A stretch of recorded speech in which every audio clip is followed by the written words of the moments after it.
Right now, a Vancouver judge is weighing a question that could tilt relations between Canada and China for years. That question, what is $15 million bail to one of the richest and most powerful women in China? The Chinese government is threatening serious consequences unless Huawei executive Meng Wanzhou is released. And as Briar Stewart tells us this morning, Meng is facing bail as she seeks bail and faces extradition to the United States.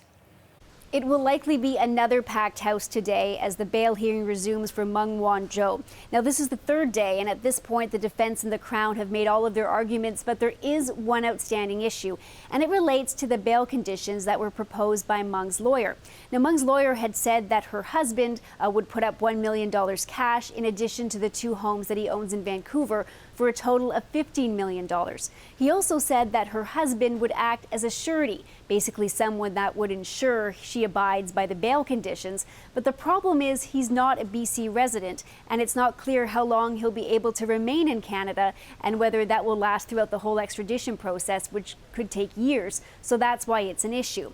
The lawyer for Meng also says that if she's granted bail, Meng would hire a private surveillance firm and that 2 security officers would accompany her when she goes throughout the community, and she would also wear an electronic monitoring bracelet. Now, the Crown is opposing her release on a number of fronts. For one, the Crown says that the charges she is facing in the States, the charges related to fraud, are very serious. She could face a maximum penalty of 30 years in prison for each count.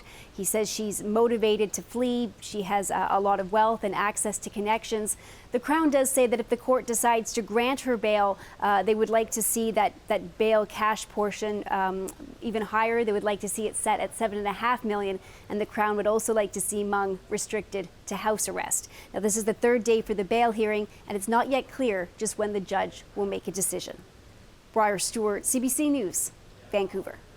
So, 3rd day for the bail hearing today, and the ongoing discussion about consequences of this potentially for Canada, both diplomatic and economic. So on those fronts, we have Michael and Susan here to talk a little bit more about the various facets of this story, which is fascinating. And Michael, when we talk about political and diplomatic tensions, the criticism that China has leveled has been far more acute, directed in Canada's direction as opposed to the United States. And we are talking about something that could alter the relationship for the foreseeable future. And that certainly is a signal that we're getting from China. You were talking about consequences right from the get-go. We have to say that China has not specifically laid out what those consequences would be, but certainly the pressure is being felt. And you're right, even though this extradition is being carried out on a U.S. warrant, China obviously feels that Canada can intervene at this moment in time, as Meng is essentially held in the Vancouver prison as this is all carried out.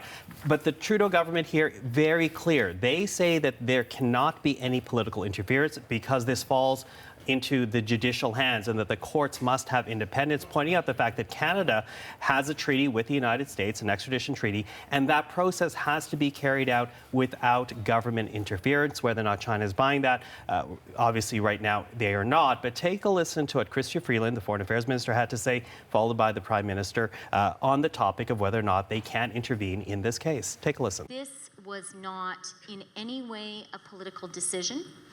There was no political interference, as the Prime Minister has said, none at all. What the Canadian courts are going to need to decide, what a Canadian judge will need to decide, and is whether the U.S. is able to make a case for an extradition from Canada to the U.S. The case will need to be made that a law has been violated that Canada deems to be something that we believe is a significant violation.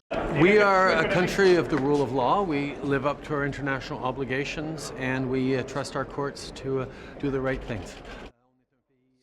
So that essentially is the refrain we keep hearing from the Canadian government, but China really not listening to that at this moment in time. And we get a hint of that from Chinese state media, because this was put out by China International Radio, again, state media, so an arm of the government. This is their statement. Take a look.